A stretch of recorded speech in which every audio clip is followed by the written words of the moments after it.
Welcome to the channel, guys. A mad girlfriend. Welcome to the whirlwind of pawn shop hilarity. Our unsuspecting star walks in, aiming for a ring appraisal. You said you're coming in to get a receiver, a price on one. He wanted an appraisal on this ring. Plot twist, the ring allegedly transformed into bike parts? Plunging us into a marital showdown. Why'd you take my ring? Echoes through the pawn shop halls. Thanks. Bye-bye. See ya. Stops, drops, and rolls. Well, buckle up for the saga of the white Ford conversion van chronicles. Our hero, the proud owner of said van, calls in desperately seeking a private spot to discuss matters of great importance. A minute is all they ask, just one tiny minute in the vast universe of van-related queries. You want to drive a white Ford conversion van?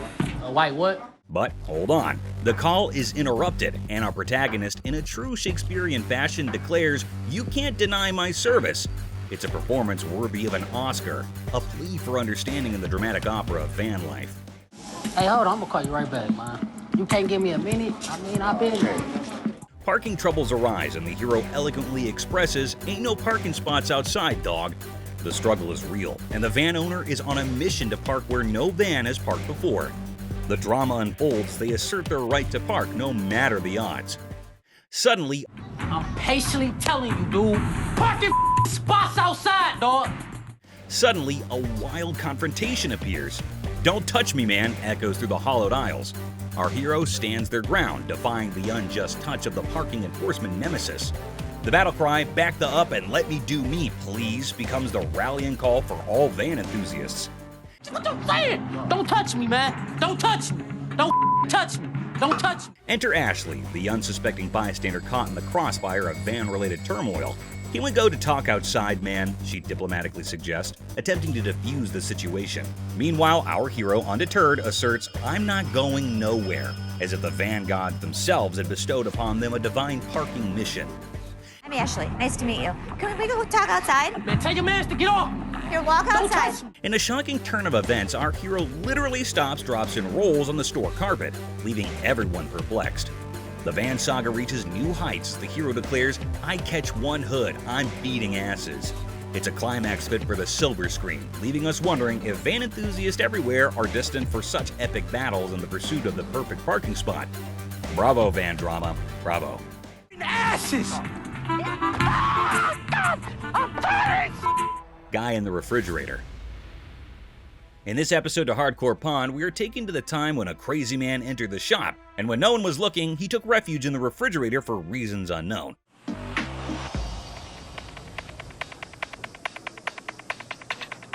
Thankfully, this man had spotted the crazy man and went to Ashley and others to let them know. At first, no one would believe him, but by the looks, he looked quite genuine, so they followed him up to the spot where the fridge was. Still hardly believing the man, they went to open the fridge, and boom! The man was curled up inside, about to make the refrigerator its new cozy little home. I don't know what y'all doing over here. There's some mother in the refrigerator. What? The whole situation was so absurd that not a single person in the whole shop could believe that there was a whole person hiding inside there. Good thing that they have security in the shop, so the man got what he deserved. What the are you doing?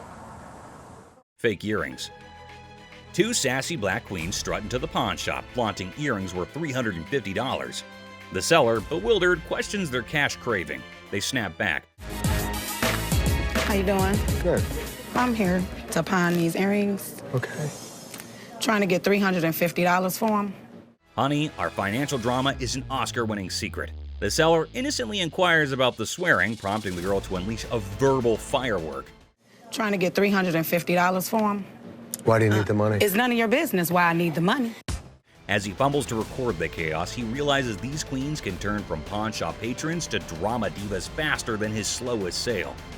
Talk about a speedy emotional roller coaster. Why are you swearing at me? Because you asking me why I'm coming in here to handle my business. That's not your business why I'm coming in here to do what I got to do. In the midst of the jewelry saga, it's a linguistic roller coaster. The seller's ears are bombarded with jewelry, "Loan me my money," and a kid-eating crisis. What does my sign say? Jewelry and loan. This jewelry, loan me my money. I got to feed my kids. How many kids you got? The drama unfolds faster than a soap opera, leaving him nervously counting non-existent diamonds. Talk about a pawn shop sitcom. Man, you getting on my nerves, dog. How'd you get You this? ain't even looked at my Do you know that these aren't real? These are real. In the sizzling pawn shop showdown, the women insist their earrings are as real as their sass. The seller, sweating in the Lacote, tries to diplomatically handle the diva duo. It's a battle of bling, attitude, and a heat wave, all under the watchful eye of leather-clad thermometers. Comedy gold. How the you gonna tell me just by looking at my that they not real? They're not real. As the Queen of Sass declares her exit, she throws shade like confetti. Insults rain down, targeting the seller's wrinkled-up hair and questionable fashion choices. With a parting shot about a jury and long bow ass, she exits, leaving the pawn shop in stitches and the seller questioning his life choices. I ain't leaving this till you give me my money. I need my hair did. Coloring book. Ashley enters confidently, challenging authority. Seth tries to manage the chaos. Tension rises as they clash, leaving everyone puzzled. Don't come in here thinking that you know everything in your like. I didn't know you anything. should go off and like run back to Hawaii where you bought that shirt. What's gotten into Ashley? Excuse me, ask a question. No. Unearthed gems, a JFK coloring book from '62 and a Frank Zappa one from '82. Mom's surprise drawer is found. Now, the shop's in for a laugh, unraveling the tale behind these quirky relics. Hello. Hello. I have a John F. Kennedy coloring book from 1962 and a Frank Zappa coloring book with Frank and Moon Zappa from 1982. Laugh out loud scene as the seller confesses to buying a Frank Zappa coloring book at 25, never cracking it open. Now, with 3 daughters in college, it's a hilarious quest for cash. The quirky relics become the center stage for a funny exchange in the pawn shop. So why do you want to get rid of it since you love him so much? Well, I have 3 daughters in college and I need money. 3 educations. That's a lot of money. The negotiation dance continues as the seller justifies prices, leaving room for haggling. Tension rises comically as the buyer feels snapped at. The shopkeeper offers a research break, declaring, "I'm not in a hurry," in this pawn shop sitcom starring quirky characters. Okay. Do you want to give me some time to do a little research on this, You can have all or? the time you need. I'm not in a hurry. The plot thickens as Ashley discovers the price coloring book online for $8.75, triggering a hilarious spat. I didn't say any of that Can to you you. read that? $8.75. So make me an offer. 0. She hilariously expresses her dismay, accusing the customer of rushing and shoving a phone in her face. I'm looking at the one that he wanted $50 on, and I pull it off, and it says $8.75. The bickering ensues, with both claiming they're not married, adding an amusing layer to the pawn shop sitcom. I have to take him out this guy. That's how much he pissed me off. In the ongoing pawn shop drama, Ashley delivers a sassy retort to the customer, suggesting he adds value nowhere and jokes about returning to Hawaii. The banter continues as another worker calls out Ashley for being rude. I think you're disgusting and rude. I didn't say any of that Can to you you. read that? $8.75. So make me an offer. 0. Leading to a comical exchange where Ashley dismisses them to focus on yourself. The workplace comedy unfolds with quirky characters and witty comebacks. Well, you don't add value to the I organization. have one. can Well, see. thank you so much. But the next Okay. time you sign my paycheck, you can tell me how to work in a business. Parking lot. Cue the workplace alarm. The notorious parking lot gambler is back, and the office crew is on high alert. With a battle cry of "Let's go get him!" they embark on a mission to catch the elusive man of many lands, or as they dub him, that lady Pakistan. Office drama just hit the jackpot. What? Gambling again in the parking lot.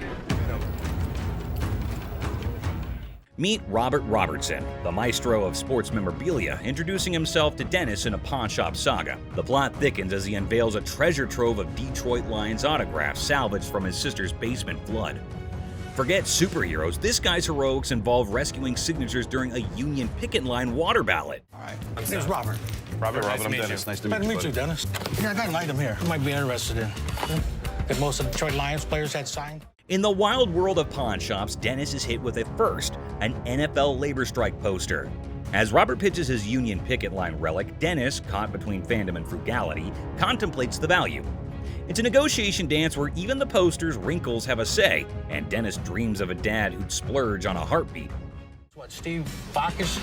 This is the first time a guy actually brought in an NFL labor strike poster. I just got off the picket line because I'm on strike right now myself. We've been on strike for almost 3 months. Dennis and Seth, the dynamic pawn shop duo, are advised to step up their deal closing game.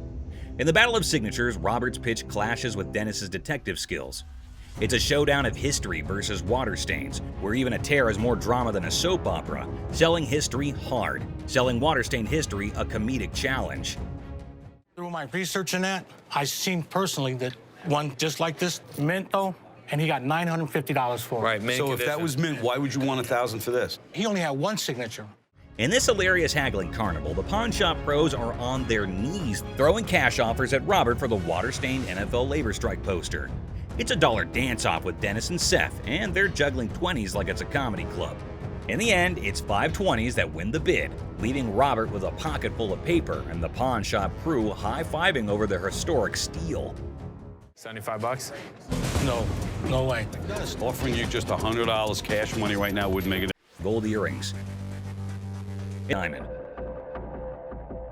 In this wild pawn shop showdown, two characters storm in like a tornado, armed with an attorney and a demand for $900. The seller, caught off guard, awkwardly requests a card while the attorney seems more like a background dancer in a chaotic legal dance. It's a scene where negotiations are more like a comedy sketch, leaving everyone wondering if they stumbled into a legal circus. I got my lawyer with me. This is wrong. Show me your card. I don't have a card with me. This is my attorney. Customer unveils a questionable earring, claiming it turned his ear into a rainbow.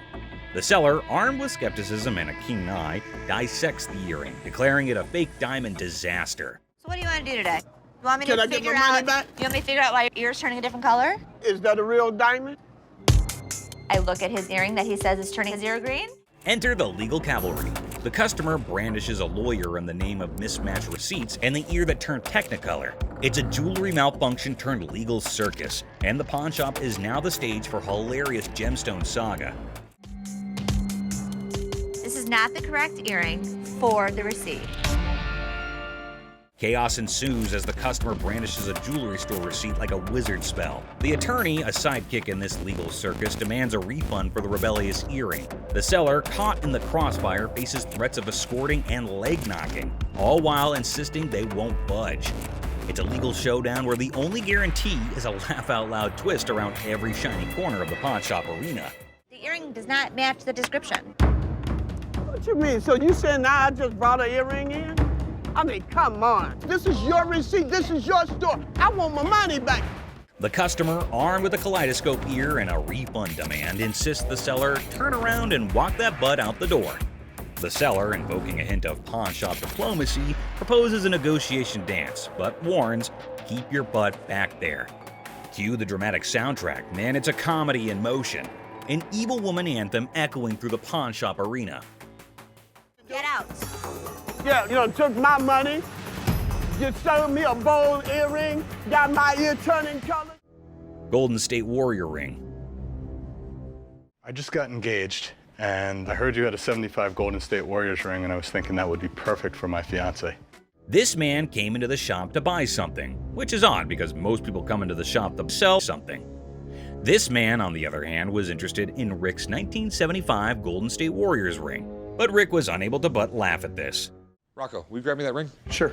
That is a brave man that would give his fiancée a championship ring. She must have really big hands.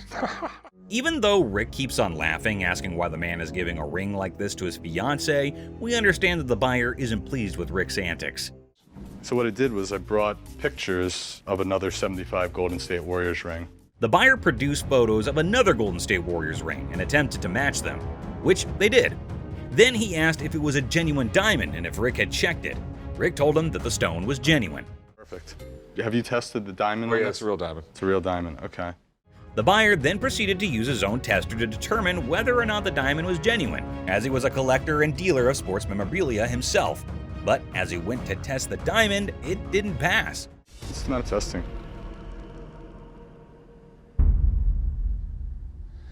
That's because you have a really cheap tester. So Rick stepped in with his own tester, which of course revealed that the diamond was genuine. Even though Rick was irritated by the whole thing, he chose to be courteous to the man.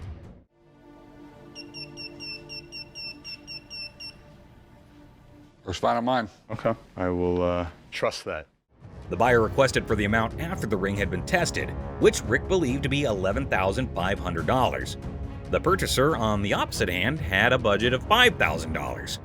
Any 11 grand, that's what I can do. That's your bottom line? Yeah, best price. Because Rick refused to go any lower than $11,000, the buyer was forced to leave the business unhappy and empty-handed. I didn't think he was going to go 5,500, but I thought, he'd work with me a little bit, but he seemed like he wanted to punch me in the face. Wells Fargo's safe deposit box. What do we have here? Well, we got a Wells Fargo strong box. This man arrived with a Wells Fargo safe, an antique ball and chain, and a couple ancient handcuffs. The seller was asking roughly $2,000 for everything in the package. All right, well, tell me about these things. This ball and chain right here actually comes from the human prison. It's the oldest prison in the state of Arizona. Folsom Prison was Arizona's oldest prison, and the handcuffs belonged to it since the late 1800s. Here's my concerns. When they forged chains back in the 1800s, it was just hot welding together. Get it hot, beat it together. At that time, it was all performed by the blacksmith, but the chains that the man brought in were all electronically forged. Not only that, but Rick had another major problem. My other big concern, never in the history of any prison did they ever have their name put on the balls. What Rick was saying was that everything the man brought in was false, but the seller was not ready to believe Rick. It's fake. What makes you an expert on this stuff? I've been buying and selling this stuff my entire life. Even if the contents of the package were phony, there was a chance that the box itself was not. So Rick made a deal for the box and left the rest. Box, I'll give you $400 for it. I want $1,200 for it. No, you don't. And the transaction was completed for $400.50. The seller left, and Rick subsequently decided to consult with an expert about what he had purchased. Okay. 19th century strongbox, Wells Fargo. They were necessary because, you were handling currency, you were handling gold. Following a thorough examination of the box, the expert asked Rick the following question. First things first. Have you already bought this? That sounds bad. The box was just as false as the other items Rick did not purchase, and the expert agreed. It's a complete fake. Damn it, Rick. Mystery guy.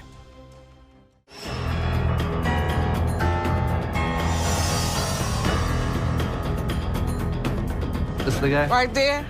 Here they come again. Hang on to your hats, folks, because we're diving into one wild tale. Picture this, a mysterious dude looking like a secret agent casually strolls into a pawn shop acting like he owns the place. The shopkeeper, eyes wide open, can't help but stare at this walking enigma. I mean, who wouldn't? He's like a riddle on two legs. Now brace yourselves for the craziness escalates. Our mystery guy isn't flying solo. He's got not one, but two ladies in tow, a trio causing a ruckus. They swagger up to the counter, and out of nowhere, the guy dramatically declares that the ticket he's waving is faker than a rubber chicken. Everyone in the shop, imaginary files included, gasps in surprise. Her on the ring, or get the ring back. Okay, She's got a receipt. Let me right explain here. to you. This is a counterfeit ticket. What I'll do is I'll show you the difference. Sure, yeah, I'd like to see. Yeah. Hold on to your giggles. The shopkeeper, smelling something fishy, turns into a detective. With a sneaky grin, he tells the trio to chill and confidently says, "I'll prove it's a fake." The suspense builds as he brings out the real ticket, examining both like he's some ticket art connoisseur. This is the amount of numbers that are here. Okay. Number 2 is state law mandates that we print the law in a 12-point font. Okay. This is much smaller. This is a counterfeit ticket. Hold on to your funny bone. The shopkeeper spots the differences quicker than yelling "fake alert" with a big old grin. He declares, "Nice try, folks, but your ticket is faker than Monopoly money." Cue the imaginary mic drop in the background. But whoa, Nelly, the trio isn't throwing in the towel just yet. They get into an energetic discussion, pointing fingers, thrashing arms, and hollering as though they're contending in a yelling challenge. It resembles something out of a sitcom, and you can't resist the urge to chuckle at the idiocy. In the grand finale, our mysterious guy and his partners in crime admit defeat. Looking a tad embarrassed and probably feeling a smidge silly, they storm out of the pawn shop. The shopkeeper, now a hero in counterfeit ticket detection, is left with a bunch of baffled onlookers. And there you have it, a hilarious adventure that's weirder than fiction and funnier than a clown on a unicycle. Comedy gold, my friends, comedy gold. Gun cabinet. Here. Well, it's a desk, but it's not really a desk. It's actually a gun. So what this woman brought into the pawn store was not anything that was common. It appeared to be nothing more than a plain desk, yet it was far more than that. It's a gun desk. Yes, when you push down on the inkwell, a bullet fires out through the trapdoor. When you press down on the inkwell, a bullet fires out through the trap door, and this desk transforms into a pistol when the time comes. If I sell it, that's fine. If I don't, I'm okay with that too. Thus, the merchant visited the business not exclusively to sell the weapon work area, yet additionally to figure out more about it.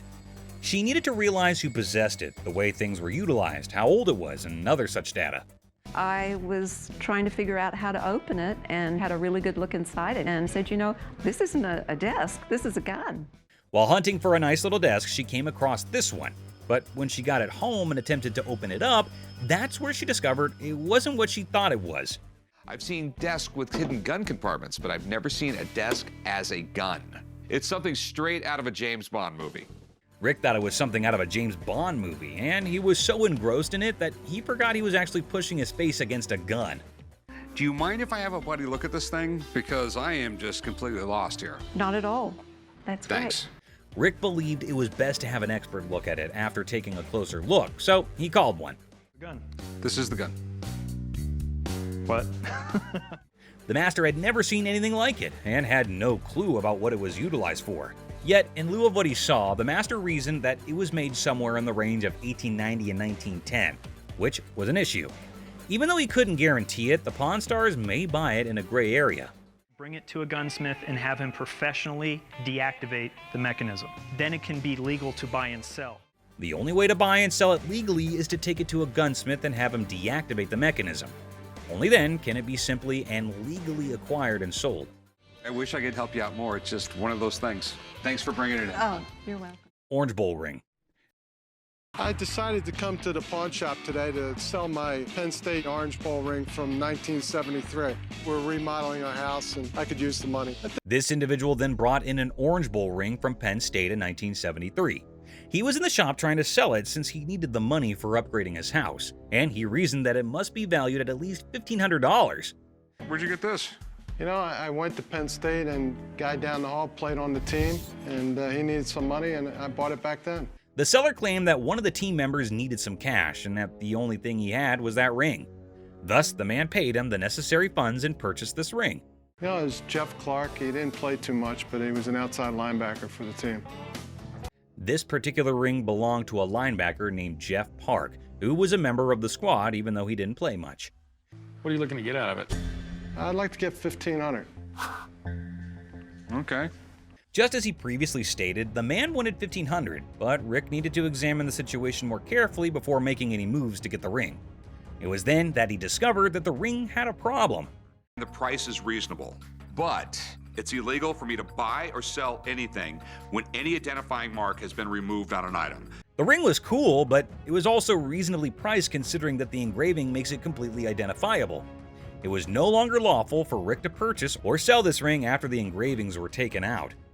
I'd be more than happy to buy it off you for $1,500. Problem is, it's like buying a car without a VIN number. The seller was a little confused as to how the removal of a few inscriptions might make the ring illegal to purchase or sell. As a result, Rick and Corey had to thoroughly explain everything to him and let him know that despite their best efforts, they're unable to handle it. All right, dude. Okay. Sorry I couldn't do nothing with it. Okay. I know 1,001 people I could have sold this ring to and made a nice profit.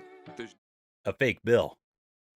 I have some political memorabilia, the Secret Service ID for J. Howard McGrath, Attorney General of the United States, and half of a $10 bill signed to him. This individual entered the pawn shop with a $10 bill that had several signatures on it, a White House pass, and several Secret Service IDs. He estimated 1,000 figures for each of these items, but before beginning to negotiate, Rick needed to learn more about them. His grandson. J. Howard McGrath was a power player in Washington politics. He was the chairman of the Democratic National Committee when Truman ran for president. Rick was prepared to strike a deal after briefly discussing J. Howard McGrath, the Attorney General of the United States, and how influential he was in Washington politics. But there was a small issue. You got some neat stuff here, and these three things right here, I really want to get checked out. Let me go make a phone call. I'll be right back. Thanks. Rick checked everything and concluded that not just the dollar that the man had brought in was counterfeit, Rick had to see the expert to find out if he could purchase the other items since he had a hunch that doing so might be illegal. That, on the other hand, you don't want. A counterfeit bill is not legal to own. The expert said that the White House Pass and the Secret Service ID were authentic and acceptable to purchase, but the fake banknote was a different thing. Thanks for coming in, Mark. Not a problem. You're the best. Appreciate it. Alrighty. What do you want to do with these? I'd like to sell them. How much you want for them? Now that the expert had left, Rick was prepared to strike a deal. Aside from the fake bill, he asked the vendor what else he wanted. Yeah, I mean, I need to get 5. Yeah, I'll give you $500. Got a deal. All right. You want to write them up? Yeah, sure. The vendor left the store with the cash and the unauthorized bill after the trade was completed for $500. Hopefully he gave the Secret Service the counterfeit bill. Harley Davidson. You got any paperwork I can see on it, or? Yeah, I got the title, but can we negotiate first or something? I mean, I gotta make sure it's not stolen first. Now, Corey's a seasoned pawnbroker, and his spidey senses tingled the moment the seller mentioned paperwork later. It wasn't the gleaming Harley Davidson that raised an eyebrow. It was the seller's insistence on negotiation first, documents on hold. See, Corey's dealt with his fair share of shady characters, and a bike like this beauty attracts all sorts. So with a polite but firm smile, Corey politely pushed back. Paperwork, he said, before we talk about the price. Standard procedure. You got any paperwork I can see on it, or? yeah, I got the title, but can we negotiate first? The seller's eyes flickered ever so slightly, and that was all Corey needed. Something wasn't kosher here. Now, Corey isn't just sharp, he's thorough. Those papers, discrepancies galore. Dates that didn't line up, VIN numbers singing a different tune. So Corey did what any responsible pawnbroker would do. He plugged those details into the good old computer system. What he found sent chills down his spine. Corey knew right then this wasn't just a sale. It was a potential police sting waiting to happen. Sure, the Harley was a head-turner, a chrome-plated masterpiece that could make angels weep. But for Corey, business wasn't about shiny toys. It was about integrity, about doing the right thing. And the right thing in this case meant making sure this beauty wasn't a stolen dream, someone else's heartache wrapped in leather and chrome. So, with a heavy heart and a clear conscience, Corey had to do what he had to do. Walk away from the deal, even if it meant letting that Harley roar out of his life and into the unknown. iPhone. Hey, what's up, dog? How you doing? I just got this phone that I bought here like 2-3 days ago, and this don't work. The bell above the pawn shop door jangled, and in walked a man clutching a sleek black phone. He announced, smooth as silk, that this beauty was a recent purchase, now sadly broken. The camera don't work. It keeps freezing and like that. He claims that it's just too irritating to use because the phone freezes frequently and the camera doesn't function. Did you download a camera function? No, it clearly got a camera. Why would I have to download it? When it was questioned if he had downloaded the camera feature, he became very irate. If he's telling the truth, then why does this inspection set him off? And why was he even being questioned about getting the download? That isn't how it operates in any case. You got your receipt? No, I ain't got it with me. I ain't bring it. First of all, we don't sell. We can decide right now whether the client is attempting to misdirect. Rich, the seasoned pawnbroker behind the counter, felt it too. That intuition honed by years of dealing with all sorts, that sixth sense for trouble, it was screaming at him. This wasn't just a customer with a broken phone. It was a game, a play in progress. As soon as you give me that receipt, I can see what I can do for you. I don't have my receipt. I just clearly told you that, man. Clearly, you told me that. So Clearly, I have you need to tell to either you fix this that or... without the receipt, there's nothing I can do for you. Rich yells, "Are you messing with me, man? You came for a new phone, but you don't have a receipt?" However, the man persists in insisting that all he's asking for is another phone. If he said clearly one more time, I was going to clearly have to knock his freaking head off. You didn't buy that from us? Yes, I clearly did. We're all aware that Rich needs the receipt. You, my man, are not. Who sold the phone to you in the first place? Somebody. He here. Right there. Him right there. When questioned who exactly had sold him the phone in any case, he quickly pointed at any random employee. But we haven't had one of those out for sale since I've been here in 6 months. I mean, I just seen you in 2 weeks. Furthermore, it appears that the youngster he pointed at didn't know why he was being called for. Buy that from us. Yes, I clearly did. Thank you very much. I appreciate you coming on over here. You can go back to selling that computer. No, hold on. No. Don't touch him and let him go. All Rich knows is that it's an iPhone, but he's more irritated by something else. What's more, clearly it was working out. Phone work. You know what, Joel? Can you go show him how it works? Take a picture out in the parking lot. Don't touch my phone, Show him dog. how the phone works outside. Why are you touching me? And then, like a burst dam, the story spills out. The phone wasn't his. The purchase was a shady deal in a back alley. The frustration wasn't with the camera, it was with the consequences. The cold sweat of a gamble gone wrong. With a sigh, Rich ushers in the man and his broken phone out of the shop. The heavy silence echoing their unspoken pact. The truth had been told, the game was over. That's all for our video. We hope you liked it. Please comment, like, and subscribe. Don't forget to hit the notification bell for more videos like this. Share it with your family and friends. See you next time.